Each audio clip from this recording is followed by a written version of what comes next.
Hello and welcome back everyone to another episode of Roamer's Monthly Recap. The perfect video if you're either starting to play World vs. World, returning player, or if you simply missed on a little bit of the action, want to take a look at our adventures and maybe pick up some builds. For those of you new to the format, I will do a quick overview of each build and then make full breakdown of some of the most interesting plays, where I explain my thought process and some of the combos. As for the build themselves, for the most part, I have already made full video guides and they will be linked in the description below alongside the build templates in case you just want to pick them up in one click. Of course, if there's one build where I haven't made already a full video explaining it, I will go over it a little bit in more detail inside this video. So yeah, having said that, let's move on to build number 1, shall we? We start the video with what I believe to be right now the strongest power Soulbeast build and actually my favorite. Thanks to the last batch of relics that we received, we picked up Babanisos, and although it doesn't seem like too overpowered at first glance, this little thing allows us to make full power all-in Soulbeast builds more viable against conditions. Previously, you had to go around that by picking a different set of talents and playing around with some mechanics, survival skills. You know, get your Condi cleanse somewhere else, and in the process, you lost some damage. You still had a very strong and balanced build, but it's not the same.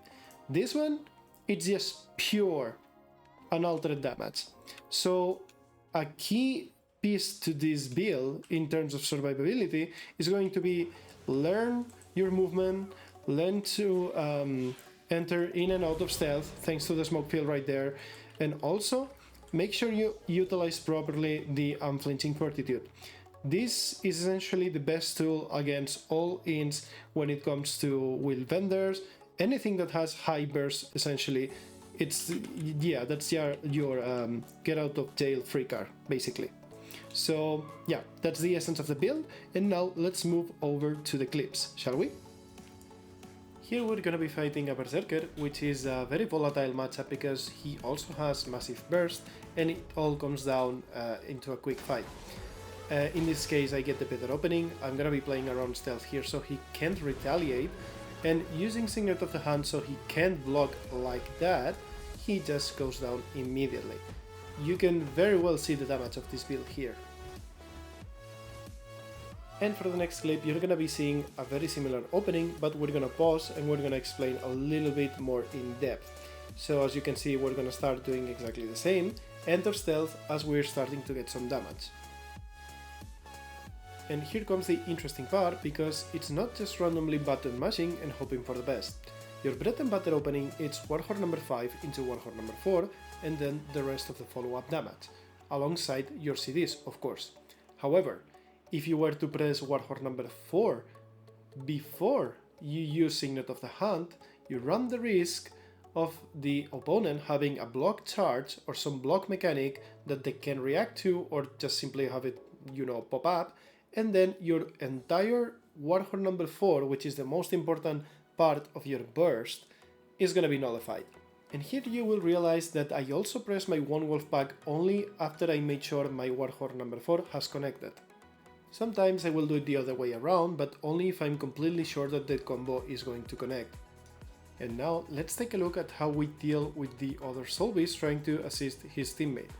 First of all, we gotta heal a little bit, and here we want to be nullifying the damage he's making to us thanks to unflinching fortitude, follow up by closing the gap using our wolf mobility, and then once they are all tied up together, this is where the dual maces shine.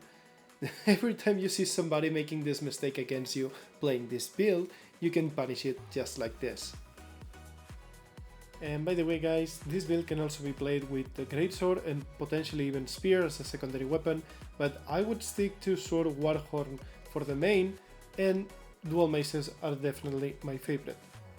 Here we have a little bit of a number situation where you're gonna be seeing the exact same opener that we explained before, and a little bit of a trick that I always like to show for new players, which is how to finish somebody when outnumbered.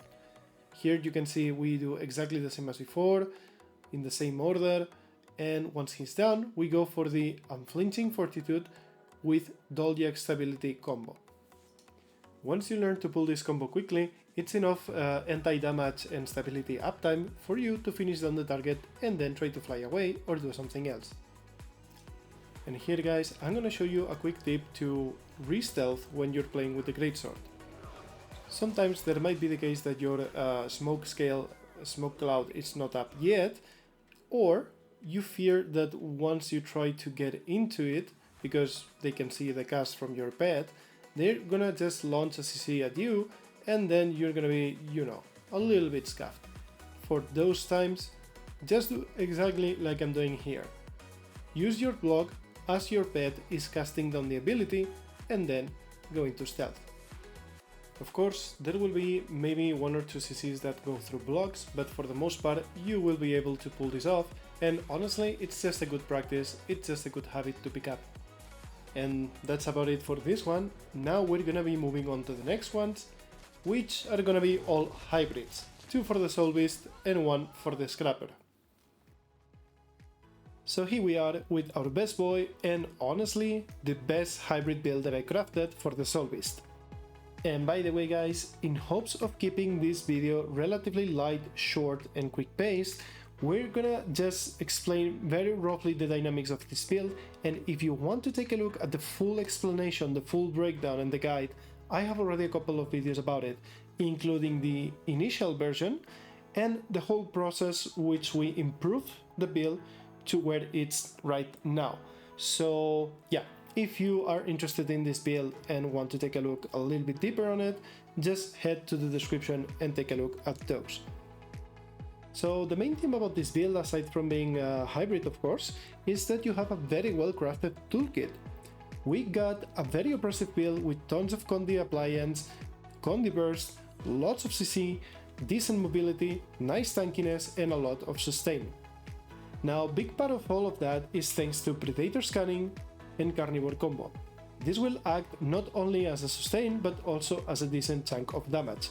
What happens is, every time we apply poison, which in this build we're gonna be doing constantly, and every time we CC an opponent, which then again, this build has a lot of it, we're gonna be stealing life from them, acting both as healing source and damage source.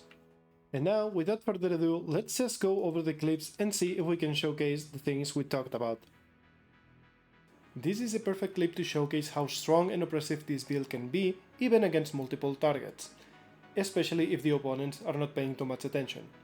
We are also gonna take a look at one of the bread and butter combos for this build. Let's take a look, shall we? I realize that I'm gonna get jumped and they are both gonna be stacked on top of me, so this is the perfect time for Prelude Lash into Pet Swap, Primal Cry for the Condi burst, stun them with the maces, get the wrist going on with 4 and number 5, and from there you just keep applying pressure, one more poison to this guy, once again stun, once again number 4, and once again number 5 to finish the job. This is your bread and butter, really nice stun lock combo on this build. Now, I have to admit that this is my favorite build when it comes to outnumbered situations, and I have dozens of clips like this against different people. But for the sake of, once again, don't make this a 50-minute video, we are just gonna move on into the next clip, where we can showcase a little bit more of the kiting aspect of the build. Right here we're gonna be fighting one of those Terror Necros, which are honestly very popular and really strong, and we're gonna be using our shortbow a little bit more than the maces here. You might have noticed that we are using Entangle instead of one wolf pack for the ultimate. This is perfectly fine and it comes down to preference. Entangle means more CC and a little bit more Condi, and one wolf pack more direct damage. Another important thing here is you might see that we have available the same combo we did in the clip before, but we're not just gonna do it because he gets a shroud right there, and this means we're not gonna kill it even if we connect with everything. These things are incredibly tanky when on shroud. We are also not gonna break out this sphere because, well, we're already kiting towards the direction we want and there's nothing to be done there, so no need to waste it. Now, I know that his route is about to end, so I want to try and apply as much condice as I can in order to try and go for the kill. Here, as you can see, we connect all the CC with the short bow and we're ready to go for the primal cry. Now it's when we need to break out of the CC in order to connect it, and from there we're just gonna try to apply as much pressure as we can with the short bow before swapping into maces and try to lock him down like we did in the clip before. Now, I noticed that he used all of his defensives, he has his shroud back up, so there's no point on overcommitting. I'm just gonna try to get some distance here. This is also a really nice application of our good boy here AoE root, allowing us to gain some distance and regain momentum. Now it's rinse and repeat, we just want to keep applying the pressure as much as we can, and once his shroud goes off is when we want to connect the CCs and try to go for the kill. And now we are going to charge in, Prelude Lash into another CC into the Primal Cry. That's it. But wait, there's more to this fight because, well, a couple of guys come to help him, and although I could finish the fight here and I make some mistakes, I was greedy and trying to push this build to see how much AoE I can do and see if I can get all of them. You can see how strong the maces are, and I included this in the clip because you're just seeing the amount of sustain we get through all the CC, the poison appliance and everything. I simply should have focused here on the Soulbeast instead of the Willbender, and I would have been fine probably. Now, I was getting my heal off, but unfortunately I got interrupted. So yeah, a little bit of misplaying there, but I definitely could have taken them.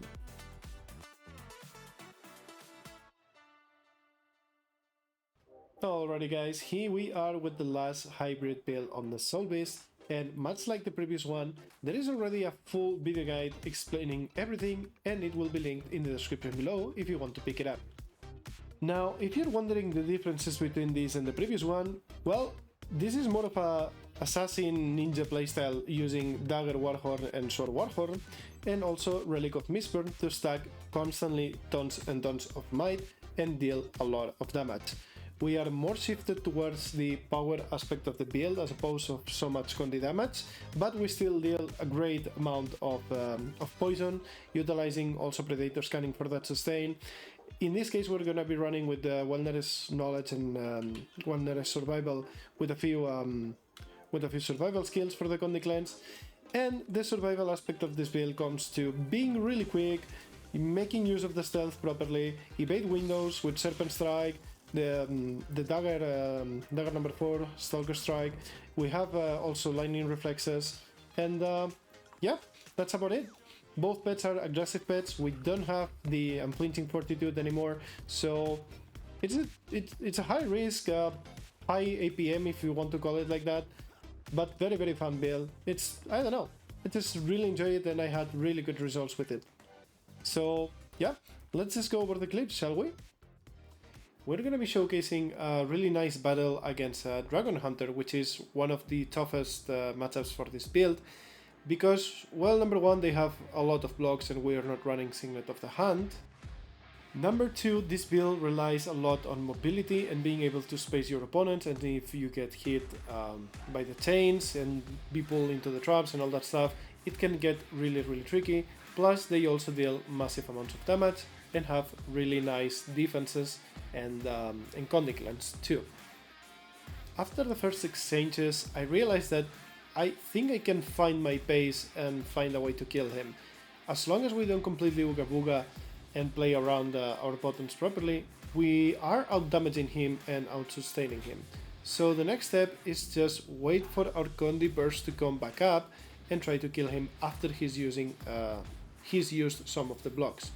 Here we are being aggroed by the blinding NPC, so we are forced to retreat and gain some space. Now let's pause and see what's going on here.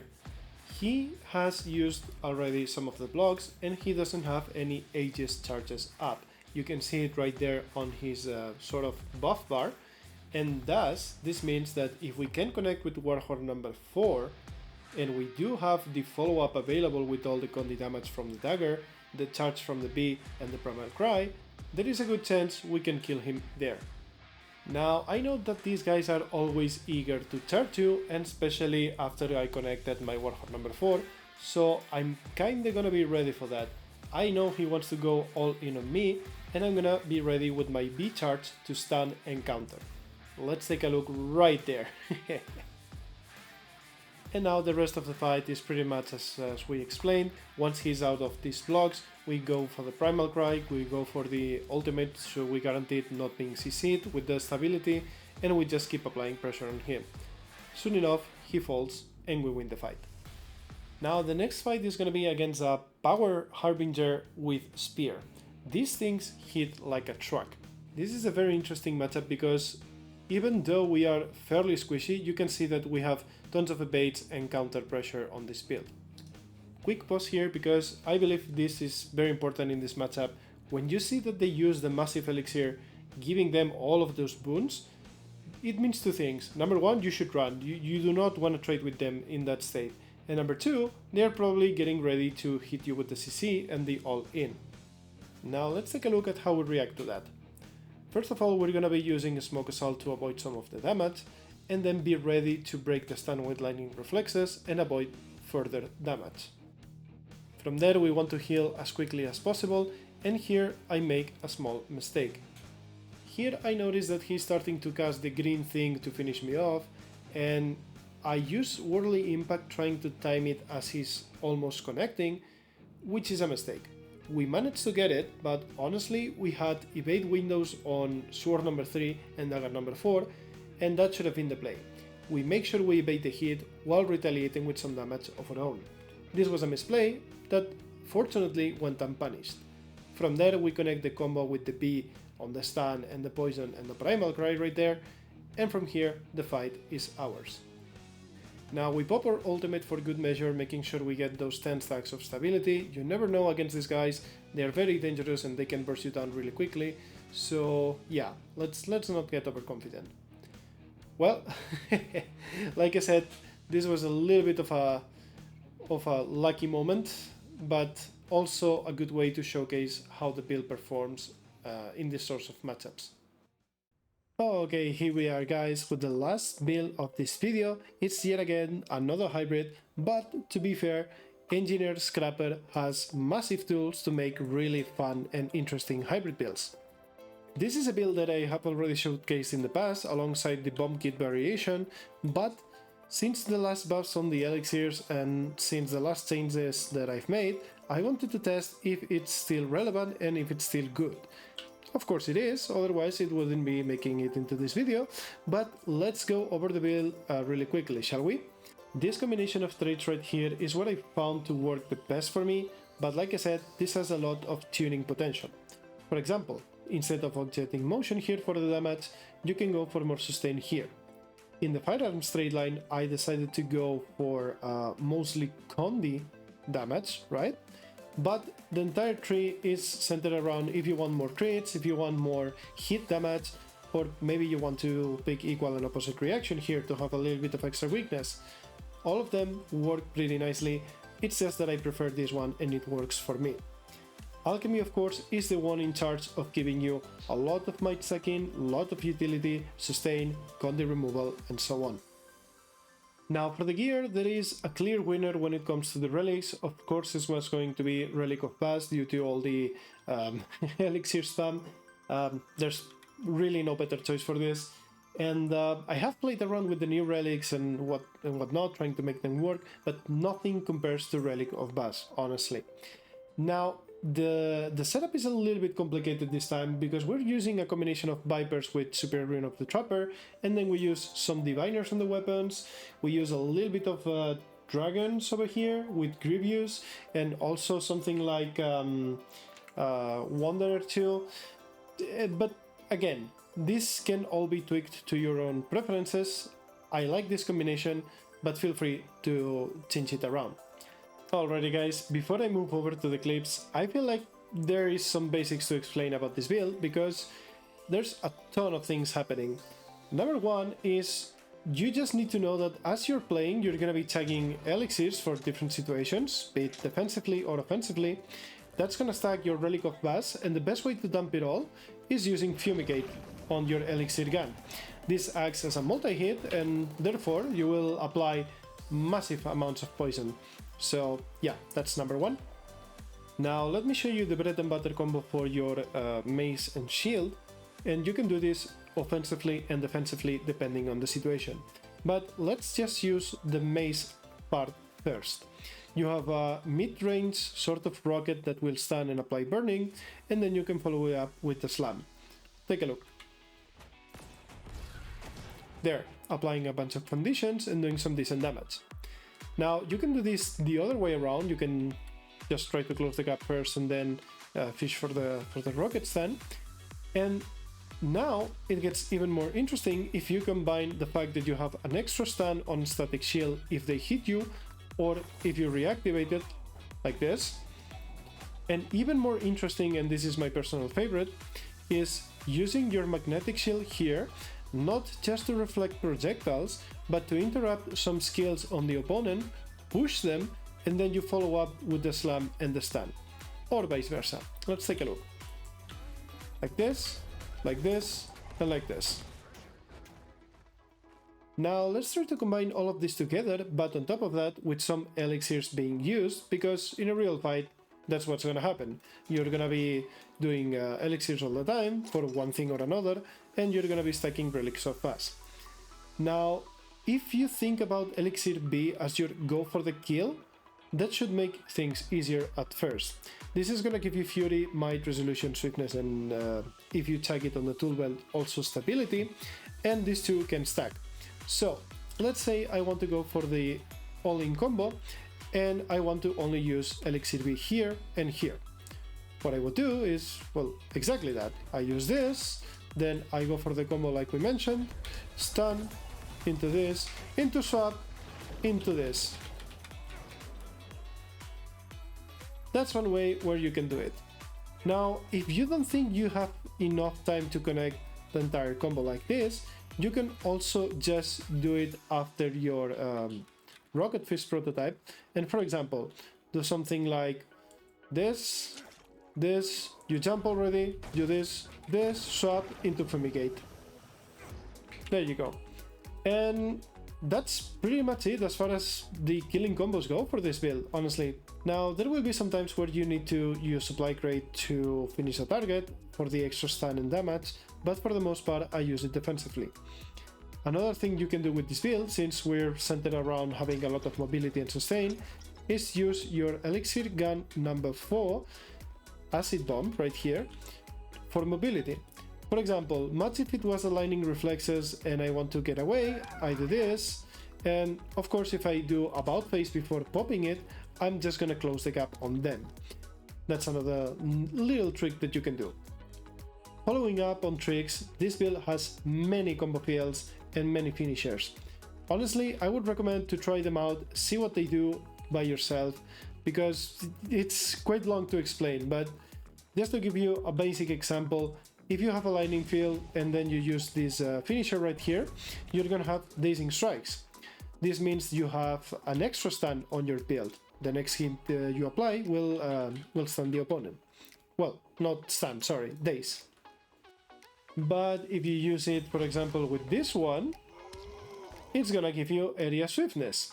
So as you can see, there's many things like this. Same happens with this combo field and this finisher. Yeah, so you get the idea. Play around with them, make sure to read what every single thing does, and yeah, that's gonna be your next step for this build. Having said all of that, I think I have explained most of it. You can pick it up in the link in the description below, of course, and I'm not the best scrapper out there, so there's one thing to note about this build.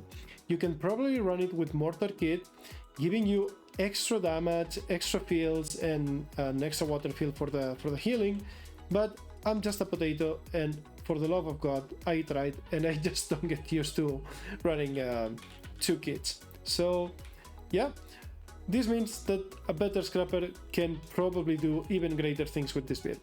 So having said all of this, I'm gonna leave you now with the clips and see what's going on. Alrighty guys, we're gonna close the video with this 1v1 against a Scourge. because honestly most of the fights with this build are pretty long and we are already almost 30 minutes into the video. So yeah, anyways, I believe in this fight we get to showcase most of the things we talked about, if not all of them. So I think it's a good example. He starts the fight pretty aggressive, and honestly I want to take some distance and see what's going on. Maybe try to get a root and a little bit of poke on the meantime, but we get hit by a lot of condis here. No worries, because this build is gonna cleanse them like nothing by using Elixir Gun number 5 and number 4, right there. From here I'm gonna pop my Elixir B from the tool belt to have some stability and also heal up to have a bunch more of stacks of pass and be healthy. Try to retaliate with my, my stun combo right there. We get a chunk of damage, nice confusion. Now we really want to be using our shield number 4 and pushing him away from all of that so he doesn't get damage on us plus barrier on himself. From there it's all about keeping ourselves healthy, using a little bit of blocks here and see if we can fish for the kill. We connect with another big slam, applying more confusion and more damage to him, and I know once he's half HP I only have to tag a few elixirs here and be prepared to drop the ultimate. If it connects, it should be game over. Unfortunately he blocks it, but it doesn't matter because we still have a pretty tanky follow-up, and the switch into the combo we explained before drops him really low with massive stacks of poison. So yeah, honestly it was a pretty decent fight where we get to showcase most of the things we talked about, and I'm sorry to not put any more clips of this. I have so many, so many, but all the fights take so long and I just wanted to keep the video under 30 minutes. So yeah, I hope you guys liked the video. Drop some love if you did or if you find it useful, and of course have a nice day and see you in the next one. Cheers!